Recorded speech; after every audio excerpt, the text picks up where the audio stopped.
All right, happy pre-4th of July. It will be Wednesday, July 3rd. Keep in mind the stock market closes early on Wednesday. We're closed Thursday, Friday monthly unemployment report, boom, weekend.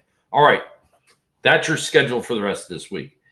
What happened today? Tesla came out with car sale delivery numbers and blew it out of the park a little bit, but the market overreacted a little bit, up 10%. We brought you that unusual option trade in our videos from last week. And obviously, I'm not saying someone had inside trading information. At least they knew that there could be a thrust of wide participation on the buy side on that move. And boy, they got it. 231 up 10%.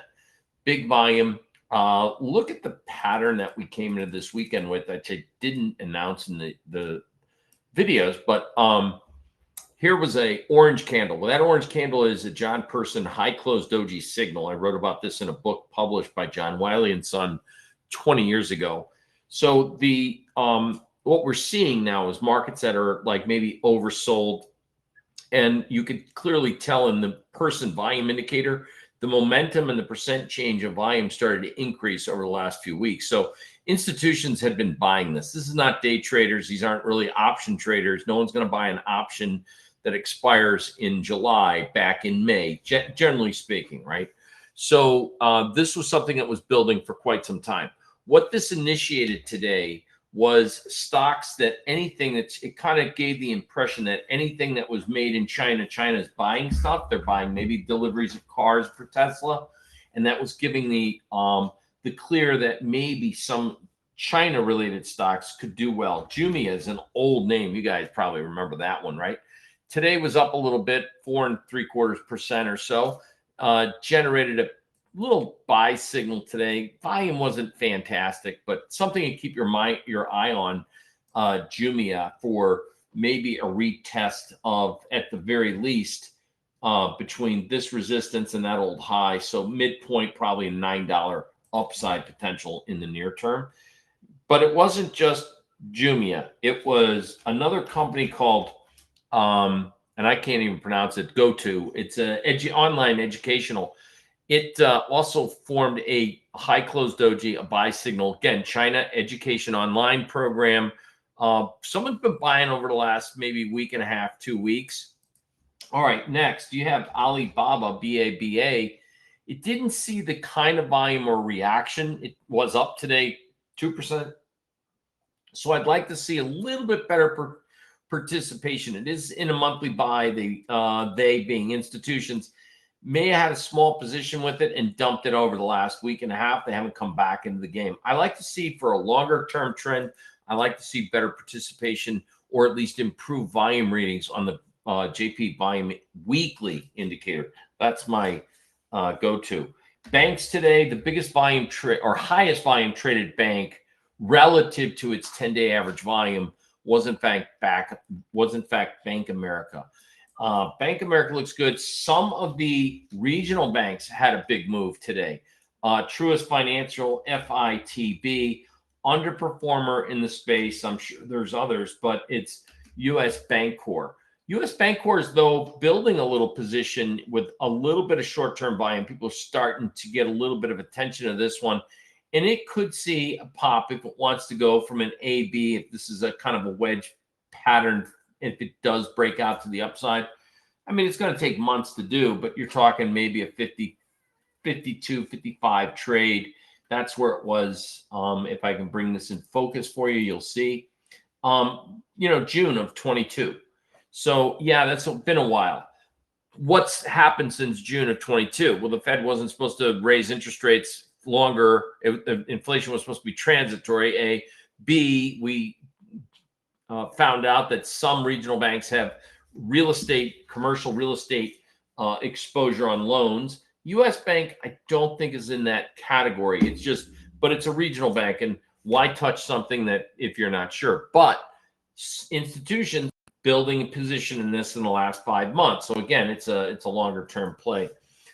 We had interesting movement today out of Datadog, and if the second wave of AI comes, and it's not just reserved for just money to be made in semis, a company buys a semiconductor, they put it to work, and it's got to make them profitable, because NVIDIA is not giving these out for free. So in the semiconductor world, it's expensive. So secondary application companies or software application companies need to make money. Datadog is in that space.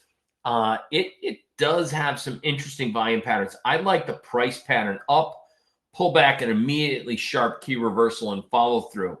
This Friday would be interesting. The monthly, because of the monthly unemployment report and the reaction of the market, we'd like to see it may close a little on its highs, or at least try to even thrust up into this 137 range, not too far away, $6. But the longer term institutional trader has been buying this, and it still looks promising. And someone's been buying it over the last week and a half. So keep your eye on Datadog. We brought your attention to Snowflake a week ago. We made some money on this trade. Today, we shaved a portion of the position off. It hit near the pivot resistance. So I just want you to know Snowflake profit potential there. A little quick trade besides Apple, Amazon, and the rest of the heads of the 5 families. If you're looking for a manageable risk that might have some better upside in the materials sector, this is Cleveland Cliffs. High closed doji, volume's not fantastic. So this one's kind of like if I had to rank this, I like the daily move. I like the longer term, the weekly. The monthlies probably got to move to re-challenge the highs, somewhere in that moving average 17. So that's a small little trade right there you want to keep your eye on. As far as anything else, we have a potential for CSX rails, which have not participated. Someone's been buying them. It has been a daily upside swing.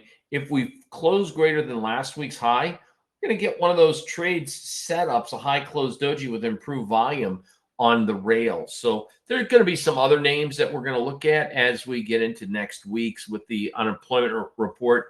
All the action, though, as everyone knows, is in again, what's bringing the market to newer highs is the heads of 5 family. It was Meta, which is up today. Meta was not up today on fantastic volume. In fact, it was almost 60% of its 10-day average volume. Microsoft was up again, same story. New high for Microsoft. Woohoo! How was the volume? Not so great. And that's a worrisome when you break out to new highs and you're not on phenomenal volume. It makes the market vulnerable for pullbacks. Now, this is a holiday week. It's the 4th of July, so I'm not quite sure. It doesn't take a lot to move markets around. So when everyone comes back to their senses, maybe after the holidays or for earnings, this thing could either volume's got to pick up and other people have to chase it, or it's vulnerable for decline. And that's the big mega cap stuff that we got to keep our eye on. As far as anything that was pretty decent volume, Apple was off the charts. So we did get a move of Apple on decent volume. We also got decent move with a little bit of Amazon in the mix there. So there was some good news. AMD, and that's what I wanted to scroll down to, was in the semiconductor, one of the strongest performing stocks. And I got news for you. I think it's still in a trading range. It hasn't really demonstrated the ability to make a higher high, higher low combination on a weekly basis. But this could be construed as the beginning of a double bottom and launch it back up into the 190s one more time. So you're going to have to watch AMD over the course of the next day or so. You do not want to see it do an equal and opposite, meaning it rallies today and then tomorrow, the next day, comes right back and closes at one double nickel. You don't want to see that equal and opposite. It would insinuate more of a trading range. If it's going to break out finally, you really don't want to see it get below 160, 159 range, below the midpoint. You certainly don't want to see it close there. It gives you the intuition that it's just going to be more range bound. That's the report for tonight. If you like what you hear, give me a thumbs up. Thanks for listening. And as always, we'll update you on the new YouTube video, or the YouTube videos. They're not new. We're just bringing them back because we had a lot of people ask for them. Thanks again, everyone. See you after the 4th of July. He who goes forward, drinks a fifth on the 4th, fails to go 4th on the 5th. Always remember that.